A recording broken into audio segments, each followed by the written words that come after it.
evening, I'm Grace Brown in Hong Kong and welcome to View TV News. Coming up on tonight's show. Hong Kong's security chief says extradition law changes will be voted on soon and could become law in less than a month. MTR Corporation and Hong Kong's Airport Authority block a Cathay Pacific ad showing a same-sex couple. And Huawei is hit by the latest in the US-China trade war as Google says it's suspending business with the telecoms giant. Thank you for joining us. First up tonight, the government said this afternoon it plans to fast-track legal changes to Hong Kong's extradition law through the Legislative Council. That's according to the Secretary for Security, who said the committee set up to scrutinise the proposals is no longer effective. The move will bypass normal legislative procedures after weeks of fighting between lawmakers. Ryan Chang reports. I think I have repeatedly... After weeks of bickering and brawling in LegCo committee rooms, today Hong Kong security chief took decisive action. John Lee announced this afternoon that the government would be bypassing the Bills committee that was supposed to debate changes to the city's extradition law. Instead, the Security Bureau will ask the House Committee, which handles LegCo's internal affairs, to commence the bill's second reading on June the 12th. It's the nuclear option that some Hong Kongers feared might happen. Allowing the full Legislative Council to vet the bill would accelerate it passing into law. The Bills Committee has now lost its function to scrutinize the law. I also cannot see any clear way out of this stalemate. And also, since there is a time limit for these amendments to pass, after careful consideration, the government was forced to make this tough choice. Lawmakers and activists from the pro-democracy camp have tried delaying the legislative process of the bill. That's over concerns Hong Kongers could be extradited to the mainland on arbitrary and unfounded charges. Beijing has thrown its backing behind the extradition amendments after a meeting last week with local delegates to the Standing Committee of the NPC. Speaking on a radio program today, former delegate Maria Tam said that mainland authorities have held off commenting on the legal proceedings until chaotic scenes in LegCo unfolded. The government says the law changes are made in order to extradite a Hong Kong man to Taiwan after he was accused of killing his girlfriend on the island last year. But Taiwanese authorities say that they wouldn't seek an extradition under the proposed amendments over concerns it would set a risky precedent for its own citizens. Ryan Chang, VTV News. Investigators are looking into why a helicopter crashed in the New Territory's Kadoorie farm yesterday afternoon, killing the pilot. Aerial footage shows that the plane's tail had been separated from the fuselage. The police, fire services department and civil aviation department sent officers to look into what happened. Authorities covered up the evidence with tents. Witnesses reported hearing explosions and saw the helicopter disintegrate around 5:30 in the afternoon. Kadoorie Farm is located on the slopes of Hong Kong's highest mountain, Ta Mo Shan. The farm will be closed to the public until Sunday. Fresh pork is back on the menu in the city as long as Hong Kongers are willing to pay a higher price. Citizens queued as wet markets resumed their supply today. That's after slaughterhouses were closed for a week over an African swine fever scare. Due to the reduced supply, live pig auction prices skyrocketed to $2,700 per hog, more than twice the amount before the virus hit. That's caused some butchers to slap a 40% price hike per catty of pork compared to a week ago. But some shop owners are worried about losing customers if prices continue to rise. We have raised our prices appropriately. That's something unpleasant, but unavoidable. We have shown our support to the government, and everyone benefits from good hygiene. If more pigs come, prices will drop, ours will return to normal. If hogs are expensive, we don't want to slaughter many of them because we cannot balance the books and may lose out. The government has been criticised by pro-establishment and pan-democratic lawmakers over a proposal to stop elderly citizens from applying for more than one care programme at a time. A dozen pro-democracy activists protested outside government headquarters today, demanding the government does more to help the elderly. The administration is proposing a change to its elderly services system to stop senior citizens from applying for multiple care programs. That's expected to kick in by the end of the year. LegCo members today said they were worried despite efforts by the Secretary for Labour and Welfare, Lord Chi Kwong, to reassure them. On the one hand, we have residential services. On the other, we have community care. If I apply for community care, what should I do if my health gets worse? I've seen lots of cases like this. We want to be able to clearly assess who really needs our residential services and who doesn't. There are 27% of cases where elderly people chose not to enter residential care even when they qualify for it. An advertisement by Cathay Pacific showing a same-sex couple has been blocked by the Airport Authority and MTR. According to the South China Morning Post, the transport companies refused permission for the ad, which shows two men walking hand in hand. It's part of the airline's new diversity campaign, Move Beyond, featuring LGBT inclusion. Other ads from the rebrand were shown across Hong Kong, including MTR's Central Station. The LGBT ad was the only one not displayed there. The airline told View TV News this afternoon in a statement, "At Cathay Pacific, we embrace diversity and inclusion. In fact, we are very diverse and our customers are too. Therefore, it is our goal to continue to make the Cathay Pacific Group a place where everybody can be themselves at work and so everyone can give their best." To regional news now, Google parent Alphabet has suspended business with Chinese telecoms giant Huawei. The move comes after the Trump administration blacklisted the company. That's according to Reuters, who quote a source close to the matter. It means Huawei will lose access to updates for Google's Android smartphone operating system. Chris Dingham has more. Reuters reported exclusively on Sunday that Google's parent company Alphabet has suspended some business with Huawei, a major blow to the Chinese tech giant that the U.S. government has sought to blacklist around the world. A source close to the matter told Reuters that business requiring the transfer of hardware and software products except those covered by open-source licenses is suspended, though details of the specific services were still being discussed internally at Google.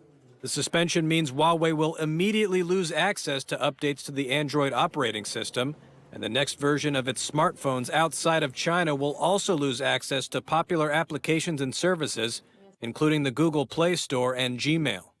Last week, the Trump administration officially added Huawei to the trade blacklist, immediately enacting restrictions that will make it extremely difficult for Huawei to do business with U.S. companies. But on Friday, the U.S. Commerce Department told Reuters that it may soon scale back restrictions on Huawei, saying it's considering temporary licenses for the Chinese company's existing clients. The U.S. believes Huawei's smartphones and network equipment could be used by China to spy on Americans. Huawei has repeatedly denied those allegations. The Google suspension comes as China strikes a more aggressive tone in its trade war with the United States, and Beijing has suggested that a resumption in talks would be meaningless unless Washington changed course. Beijing responded this afternoon saying it's looking into the report. Our mainland correspondent Samantha Vardas explains what this could mean. Well, this shows a rather dramatic escalation in tensions between the US and China at a time when their trade war is intensifying. It's not completely clear how these new US restrictions which Washington's put on Huawei would work, but this reported compliance by companies could certainly deal a huge blow to Huawei's overseas business. Huawei is very much considered a national champion here on the mainland and has become a major player in the global market with its high-end handsets in recent years. And of course, Google's services are vital for Android users around the world, so access to them is crucial for Huawei to compete. Now, chip makers like Intel and Qualcomm are also already apparently complying with the ban. According to Bloomberg, they've told their employees they will not supply Huawei until further notice. And over the weekend, Huawei's founder and chief executive Ren Zhengfei said even if American suppliers wouldn't sell chips to the company, it would be fine. Of course, a similar US ban on Huawei's smaller rival ZTE almost crippled the business early last year before the curb was lifted. Coming up next, the latest from the world of business.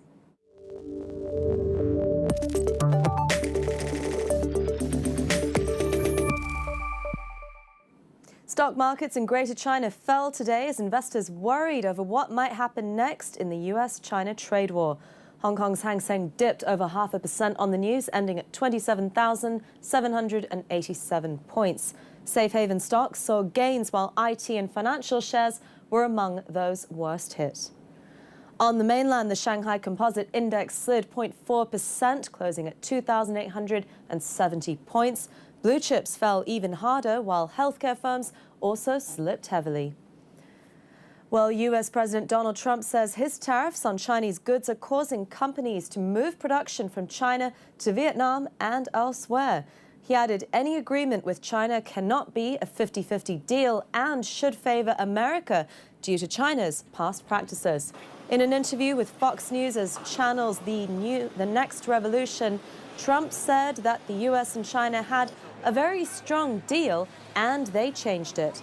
No new talks have been scheduled since the last round ended on May 10th, when Trump raised tariffs on $200 billion worth of China's goods. Since then, China suggested a resumption of talks between the world's two largest economies was unlikely to happen soon. China is obviously not doing well like us. You know, since I've been here, since I've been president, we've made almost $10 trillion in wealth, and China has lost $10 trillion in wealth.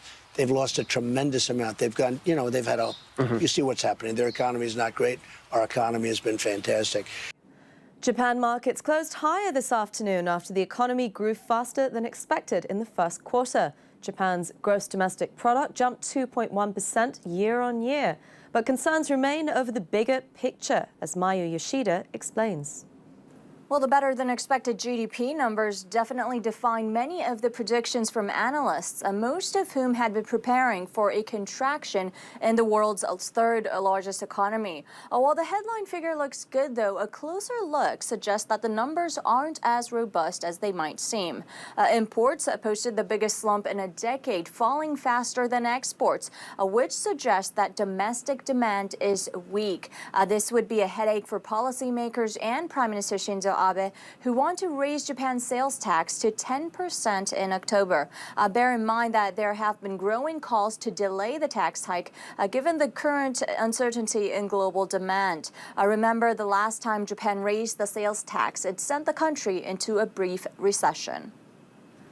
Okay, time for a break now, but do stay with us. Up next, Trump threatens Iran with war. Tensions in the Middle East continue to heat up. We'll have the latest in just a moment.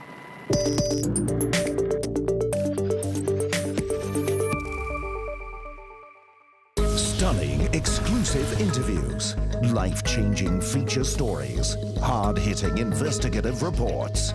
See the world from professional journalists' perspective. News magazine program that you need to be watching. 2020, Tuesday night at 8:30 on View TV 6. It's action-packed this June on Now TV. Watch the build-up for Wimbledon, the Jerry Webber Open and the Fever Tree Championships. The Formula One World Championship continues with 3 stunning races. Catch the 3rd golfing major of the year, the US Open. See them live this June, only on Now TV. Seeing your inattentive husband is tasteless. Gathering with your secret lover is exciting. Meeting your local vicar is comforting. Not to mention, all the 3 just recently became ghosts. I died. But when the husband, lover and vicar all move in, I'm not going to live with dead people. a bizarre menage a quatre begins. I'm losing my mind. Marley's Ghosts. Wednesday night at 9:30 on View TV 6. A mix of celebrity guests, edgy musical acts, games and sketches. Have you ever farted while? All the time. The most sought party in the world. Hosted by one of the most lovable Englishmen in TV. The Late Late Show with James Corden. A talk show that guarantees to entertain you. Friday night at 10:30 on View TV 6. Have a blast. From being a traveler to becoming a settler. Immigrant families putting down roots in Hong Kong. What does the city mean to them? Do they identify themselves as Hong Kongers? Where is my motherland? Saturday at 6:30 on View TV 6. Homicide Detective Jane Rizzoli, Medical Examiner Maura Isles, the two disparate gal pal crime fighters from Boston, join together to track down the culprit. No, you don't. You stay together. I will blow his head off. Solve the city's most complex, suspenseful and puzzling crimes. Your favorite series continues for another exciting season. Oh my God! Senator! Did he have all these people? Rizzoli and Isles, Saturday night at 9 on View TV 6. Keeping you up to date with what goes on around the league. Follow your favorite stars behind the scenes. Here we go. And relive some of the greatest moments. NBA action. Every Sunday at 3:30 p.m. on Channel 96 View TV 6.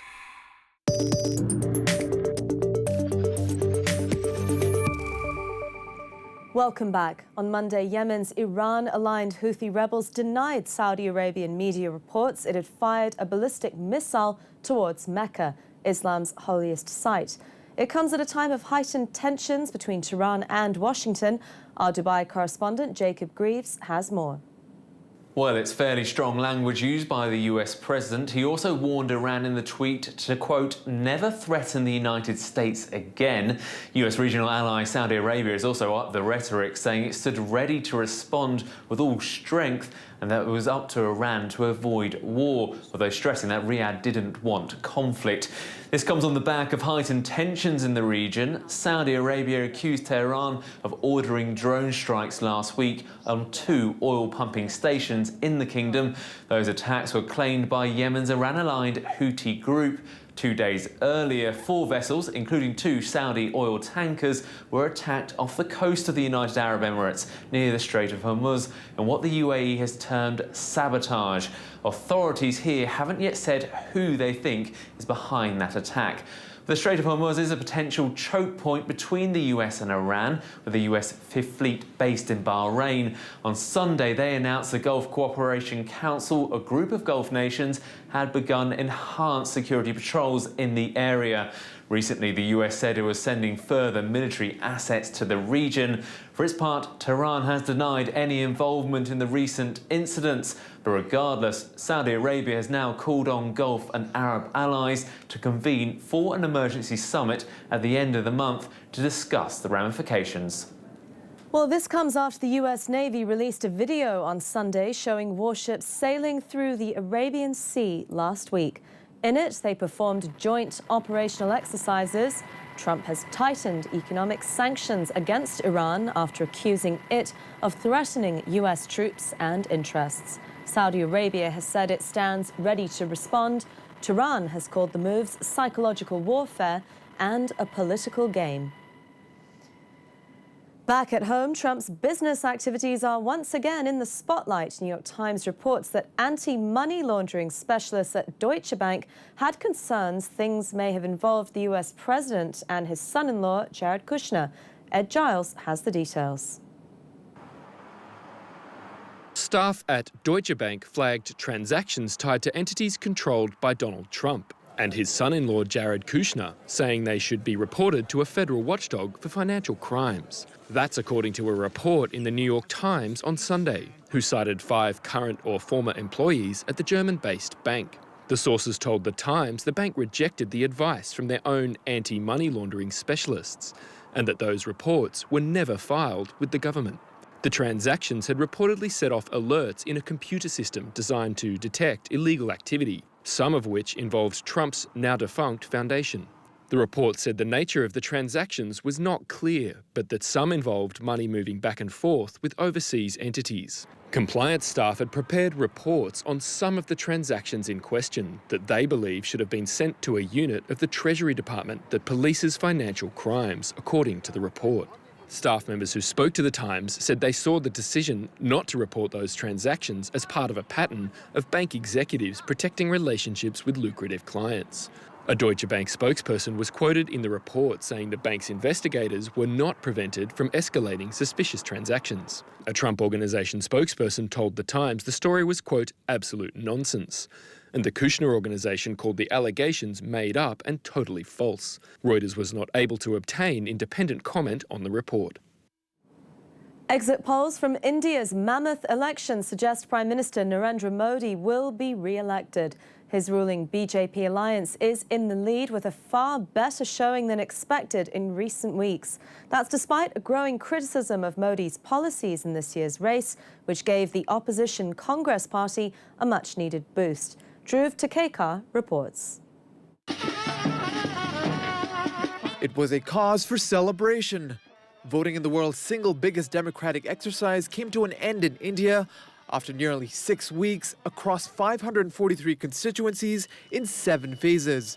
All for an election which exit polls predict will see a divisive figure return to power. Prime Minister Narendra Modi's BJP alliance has been favored to win re-election with a majority backing out of an electorate of nearly 900 million. It's up to phase 6, we have a total turnout of 67.37%. According to one poll, the leading coalition is projected to secure between 339 to 365 seats in the 545-member lower house of parliament. Only 272 are needed for a victory. But in a field of political issues that have informed this year's election, from unemployment to farmers' rights, Modi turned his campaign into a fight for national security. That was in the wake of heightened tensions with neighboring Pakistan. But for many, the more pressing concerns were closer to home. Health and education are our main worries. In our area, there are no schools where children can get their education, and we have to travel a lot in order to reach a hospital. Those were issues opposition leader Rahul Gandhi focused on in his campaign. They had put him in place to do a couple of concrete jobs. Unemployment, farmers' situation, economy, and put India on a trajectory, on a path, and give India a new vision. He chose to abuse our vision and then use our vision, which we ourselves accepted had stopped working in 2012. Modi, however, appeared unfazed by criticism, taking a spiritual retreat on the final day of polling. Though with fears the BJP's projected victory would further embolden hardline Hindu groups, many are still hoping for a miracle. Dhruv Takekar, ViewTV News. 12 people, mostly South African tourists, have been injured in an explosion targeting a bus that was heading for Egypt's Giza pyramids. Joel Flynn has the details. 12 people, mostly South Africans, have been injured in an explosion targeting a tourist bus in Egypt, according to security sources. They said Sunday's blast took place near a new museum being built close to the Giza pyramids. This witness is saying he was in a car right behind the bus and that all the foreigners in the front are injured. A security source said the vehicle was carrying 25 South Africans from the airport to the pyramids area, the explosion occurring a few hundred metres from the Grand Egyptian Museum, due to open next year. 4 Egyptians in a nearby car were injured by broken glass. Egyptian security forces are waging a counter-insurgency campaign against Islamist militants, some with links to Islamic State, that is focused in the north of the Sinai Peninsula, though attacks outside Sinai have been relatively rare. In December, 3 Vietnamese tourists and an Egyptian tour guide were killed and at least 10 others injured when a roadside bomb hit their tour bus near the Giza pyramids. Time for sports.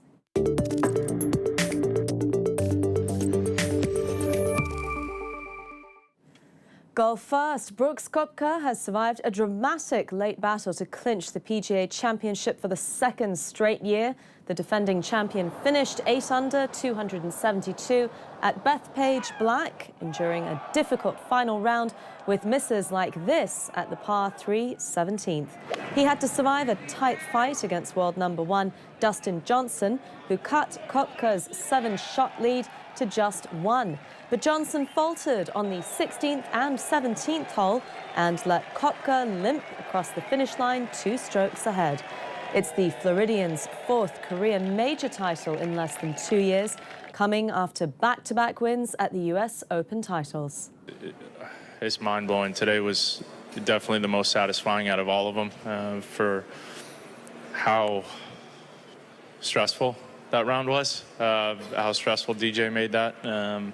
That was probably definitely, I know for a fact that was the most excited I've ever been ever in my life right there on 18.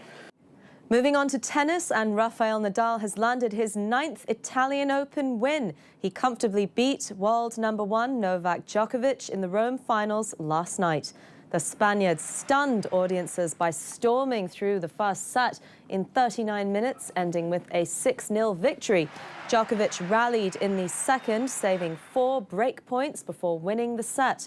But Nadal proved too strong, surging clear with a final score of 6-0, 4-6, 6-1. The victory sees Nadal overtaking Djokovic's lead in the most Masters 1000 titles won, with 34 titles. That's it for now. Make sure you join us tomorrow for an update on all the stories shaping your world. I'm Grace Brown. This is View TV News. Goodbye.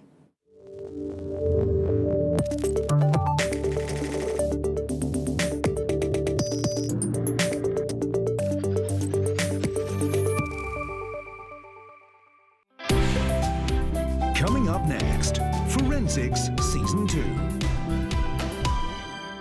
New tattoos. A few months ago, I was in an accident.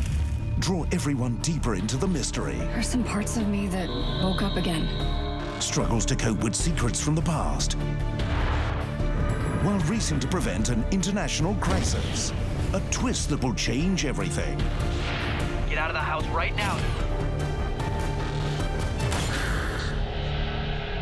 Blind Spot, Tuesday night at 9:30 on View TV 6. Did you know that 95% of the ocean is still waiting to be discovered? And a holiday in space might be possible before the year 2030. Maybe one day we'll all be given the chance to explore further. Until then, explore the world around you with Trivago.